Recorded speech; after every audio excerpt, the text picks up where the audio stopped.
Tetairoa McMillan is the best wide receiver in this year's NFL draft class, and frankly, I don't think it's even close. He's a 6'5", 215-pound wide receiver who has put up over 1,300 yards in back-to-back years at Arizona. He's got the physical profile of a wide receiver 1, and he's got the production profile of a wide receiver 1. But I am worried, though, that people are going to look at his height and automatically assume that he's going to be the next Mike Evans, when he is not that type of wide receiver. But this is what makes Tetairoa McMillan such an interesting evaluation, because he doesn't play like a 6'5", 215-pound wide receiver in both the best way and the worst way. I'll start with how T-Mac doesn't play like a 6'5", 215-pound wide receiver, because despite his height and weight, he doesn't win the same way as, say, an AJ Brown or a Mike Evans or a Christian Watson. Yes, McMillan can win on fade routes down the sideline, but he's not great at it like those other big-bodied ex-wide receivers,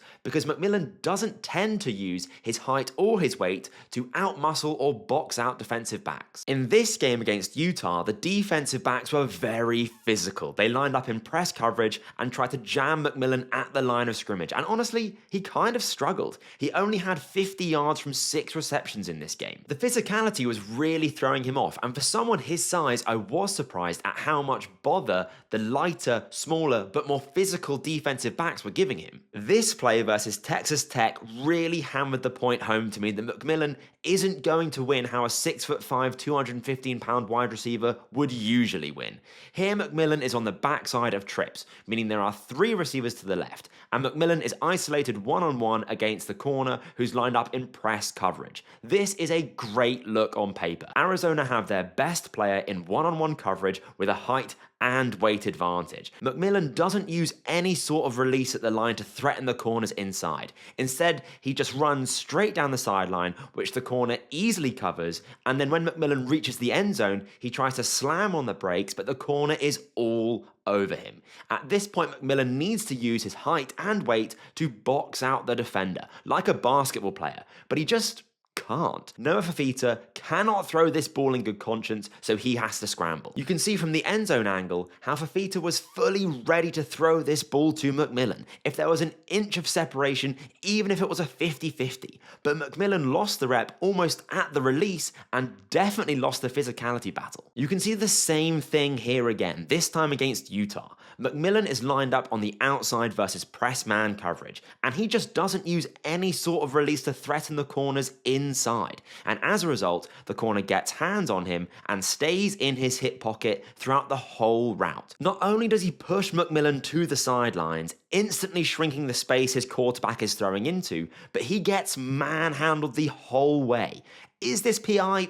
I don't know, maybe. It wasn't called on the field, and frankly, I don't really care if it is or isn't. A 6'5", 215-pound wide receiver should not be bodied like this. It's also worth noting that yes, Tetairoa McMillan and Mike Evans are fairly similar in terms of height. Where they're not similar, though, is their weight. Mike Evans has a good 15 to 20 pounds on McMillan, which I think at least partially explains why McMillan struggles with physicality relative to his height. So to confine McMillan, running a vertical route tree down the sideline would be a gross misuse of his skill set, because relatively speaking, he's not actually that good at it. Of course, he has great hands and can make those contested catches like you're seeing now. I'm not saying he can't make contested catches. He definitely can. He's got a 60% contested catch rate this year, but not every contested catch is from a vertical route down the sideline. Really, what I'm trying to say is that McMillan isn't that good at what you would initially assume he would be good at based on his height, but secondly, and way more importantly, he actually has a totally different and, in my opinion, better skill set, which is what makes him such a unique wide receiver. Despite his build, T-Mac is a genuine yards after the catch weapon, and I'm not just going to show you that by using his film, but I'm also going to show that to you by using data. Now, I am no data scientist, so go easy on me, but as you can see, T-Mac had 430 yards after the catch this year, and 537 yards after the catch last year, for a total of 976 yards after the catch.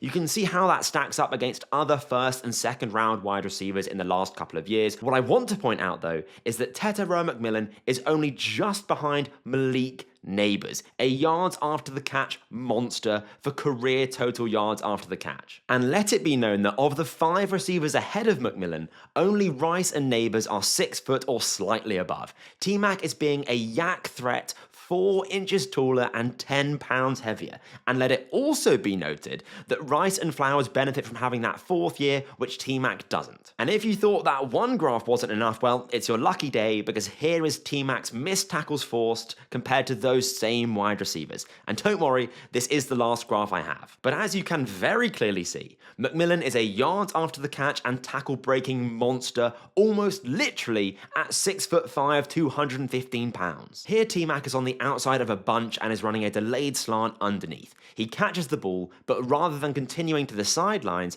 he looks back to see where the defender is and then slams on the brakes before breaking back out towards the opposite sideline.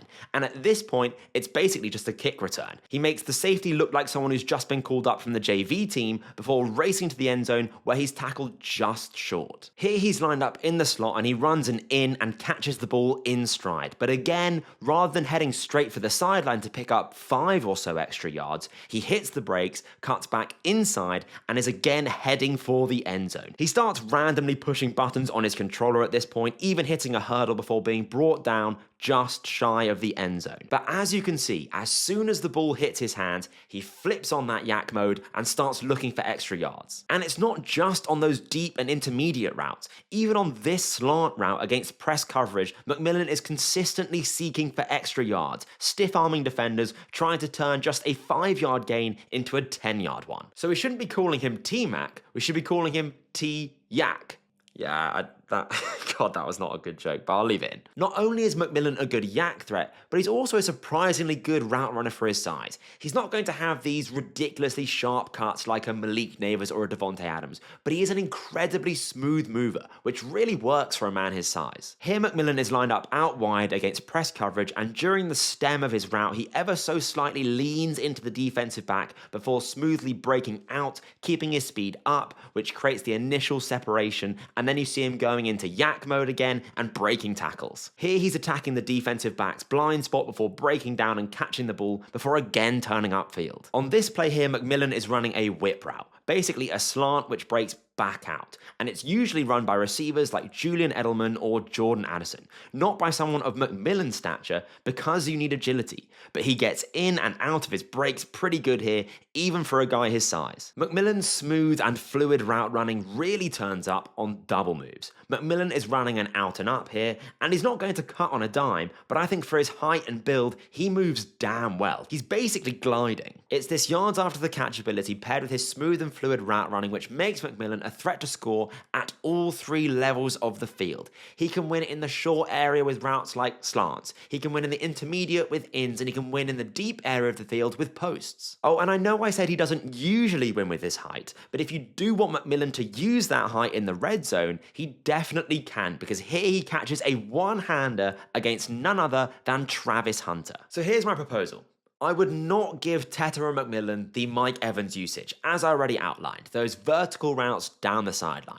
But I would give him the CeeDee Lamb usage. I'd get McMillan lined up 50% in the slot, maybe even more, and get him running in breaking routes, which are the routes that allow for yards after the catch. And on those few occasions where McMillan was given those sorts of opportunities, I think you saw him at his best. These 2 plays versus Texas Tech are exactly how I would use T-Mac at the next level. He's in motion, the cheat motion we've seen in the last 2 seasons from teams like the Dolphins and the 49ers, and is running a deep crosser off it, and it completely springs him open with plenty of room to run after the catch if he was targeted. Again here, cheat motion into the slot, ever so slightly threaten the DB's outside shoulder before breaking inside. Both of these plays should have been big gains, but nevertheless, you can see my vision. Being used both in the slot and out wide would play to McMillan's strength so well, because he's already a threat to score at all 3 levels of the field, and moving him around the formation would only make it harder for defenses to cover him. What's also a